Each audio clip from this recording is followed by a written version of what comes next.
why don't we go ahead and have a talk about what it means to be 30? Alright. I'll be the first to admit that for much of my life, I've held on to the emotional intelligence of a 14-year-old with the voice to match. They say growing old is mandatory and growing up is optional. Though on the subject of getting older, it's no secret that for the longest time, I've had the, dare I say, comorbidities of a 40-year-old. So on the one hand, I've always doubted that I would even make it to 30. Or at the very least, having metal in my spine meant thinking I would end up in a wheelchair around this point. On the other hand, my recent heart problems in the past year and a half, and my heart attack at the end of April, were definitely not on my bingo card. I mean, I thought my heart was the one thing I had going for me. It's not like I wasn't physically active during my 20s. I walked a lot, I continued to pursue flexibility and some contortion, even though my doctors were like, no, stop, you're gonna kill your spine even more. Hell, I think I was most active in 2022, between going back to college in the spring and a vacation to Las Vegas at the start of summer, wherein I walked more than 20 miles in a single week. Oh, and I still have no idea of what is actually wrong with me. I've now narrowed it down to a handful of nutrient deficiencies, pinched nerves along my neck and spinal cord, and I think my diaphragm is not working the way it's supposed to. I still get dizzy at random, my heart rate still goes crazy at random, my limbs go numb at random, I even stop breathing at random. Not just when I'm asleep, but when I'm awake as well. And you could bet all of that does a number on my mental and emotional health. You know, I always said my transition from male to, well, non-binary, let's be completely honest here, was actually a lot more tolerable than it tends to be for most people.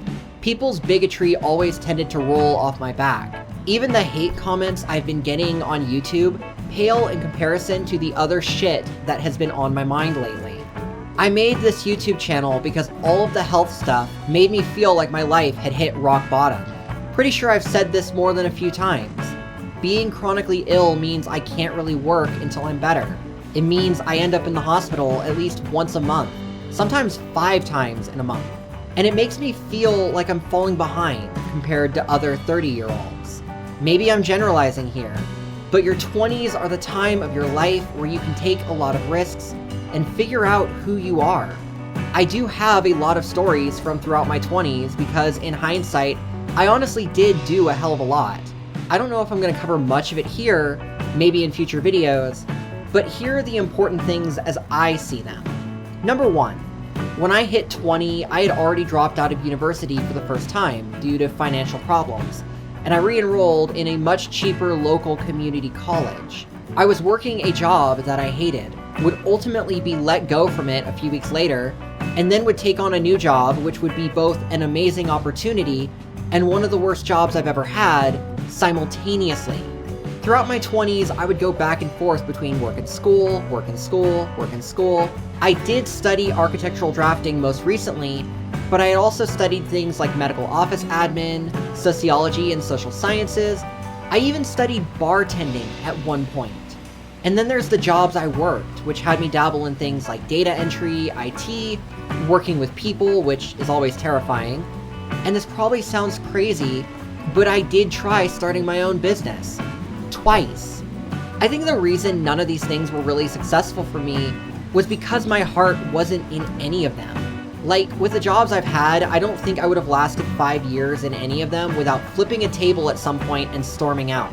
And with learning architectural drafting, I only did so because I wanted to partake in very specific project-based work.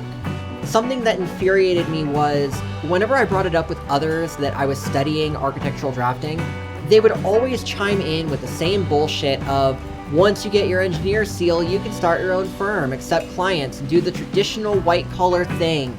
But I never wanted to do the traditional white-collar thing in the first place. The kind of work I wanted to do doesn't really need an engineer's seal, or any formal certification for that matter. I just needed to learn the program so I could plan out the renders for the things I wanted to make happen. And I still want to make those things happen. As I go into my 30s, my YouTube channel will hopefully play into that. If I ever get big enough to hit partner, and if I start to form a community that I can echo my ideals and ideas to, What I want is to share those projects and find members of the community who can help me to make them real. And if I don't, well, hopefully all of this will at least become a passion project that I can use to propel myself into something better. Time will tell. Number 2. When I hit 26, I legally changed my name to Madeline, and my birth certificate to non-binary. Yeah, some of y'all are probably raising eyebrows at this, but hear me out. I realized by that point that my life is ultimately me playing a long game. People will only validate your identity if that identity fits into their narrow definitions. For wanting to be a woman, that means trying to be attractive in the eyes of men. I fell into that rut hard when I was in my early 20s. I oriented my entire personality around men and women finding me attractive. And there's a lot of history there that I may divulge in due time. Then I hit my late 20s, and I started to mellow out a bit. Ironically, this made me attractive in the eyes of older men. And I mean older, like 40s, 60s. I would go to bars, and it was an experience, to say the least. But ultimately, I realized that I didn't want to exist just to satisfy that attraction. And I realized the person I really wanted to be was always going to be cast off into some third category by the people who will never take too kindly to me. And this is just my perspective, but I do feel eventually those people will come to at least tolerate that a third category can exist that doesn't make them gay for interacting with. This will raise even more eyebrows, but I grew up on a certain image board website that shall not be named because YouTube TOS. It was no secret that femboys were treated a lot more favorably than trans women were. And it honestly was because what people found attractive about femboys was they adopted what men love about women, yet retained what men enjoy about the company of other men. But making the full transition from male to female sacrifices that comfort zone, because fully adopting that identity means also adopting the things men hate about women. And again, that's best left for a future video.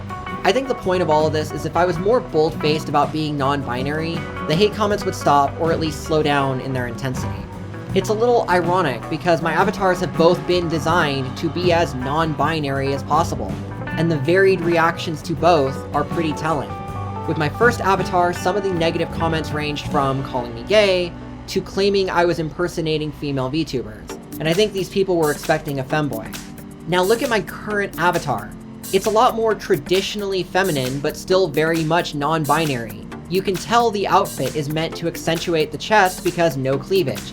You can see my eyebrows are very bushy and more masculine, and my gosh, look at that collarbone. What's funny is this avatar very closely resembles how I look in real life. Do you know what responses I got for this one? The criticism suddenly changed to me using the avatar of a natural woman. Allow me to put my old avatar in the passenger seat for a moment. Same body type, as you can see. All it took was growing out the hair and wearing a low-cut top, and suddenly my avatar is recognized as a girl, and not a gay male or femboy. Ladies and gentlemen and other non-binary folk, this here is proof positive the conversation was never about what parts you were born with. It was always about being seen as attractive, again, mostly by men. Because no lie, this avatar is attractive. But literally all of that attraction is centered upon features that both men and women are able to possess. Men and women can both have long or short hair.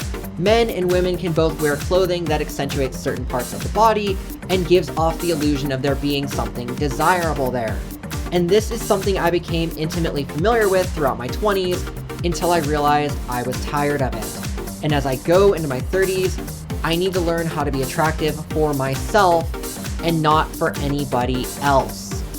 Number 3, I never wanted a family of my own. I dated a lot in my teens and my early 20s. When I got into my late 20s, I had more flings, but I wasn't really going steady with anyone. And there are 2 reasons for this. The first is I don't want someone to significantly outlive me and always feel mournful toward what could have been. I don't want to put that kind of guilt on anybody else. But the second reason is kinda ridiculous. I honestly would probably do better romantically with, well, an AI romantic partner. I've said this in quite a few videos now, and it's gonna come up in future videos on the channel. It always starts out as a joke, and eventually it's no longer going to be a joke. And it's because people honestly terrify me. People place so many expectations on you just in general. They want you to be so many things for them. And as I got older, I couldn't seem to sustain the kind of person my past partners were looking for. And AI allows me to flip that situation on its head from the get-go. I mean, with AI, it's finally my turn to set up the expectations. As artificial general intelligence becomes a thing, I can probably develop an AI partner that I can give my life story to, and that AI partner will have just the right level of empathy and willingness to accommodate all my insecurities and the stuff I've been clinging to all these years, because frick, there is a lot of that. But hey, if it does work, then it solves the problem of me not having to care whether others are attracted to me, because I can say I'm taken anyway. So let's just recap. If a person's 20s are for establishing yourself, whether it's career goals, personal growth, or starting a family, I kind of struck out on all three. The traditional workplace is just not for me, my identity is more of a they pronoun than a she pronoun, and there's no way in hell I'll ever propose to anyone, let alone accept someone else's proposal. This is essentially the 30-year-old me. I guess the only remaining question is, what now? What are my expectations as I go into my 30s, knowing full well that my body is not going to play well with me and I may not make it to 40? The only answer I really have at this point is letting go.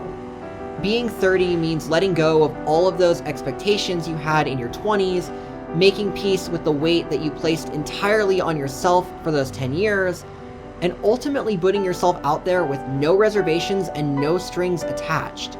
I think it was around the time I had my heart attack that I told myself I wanted to make a video essentially giving away the entire architectural blueprint I had drafted for a series of tiny homes that I spent all of 2022 and part of 2023 working on. I was terrified that this project, which I had been so passionate about for such a long time, would die with me.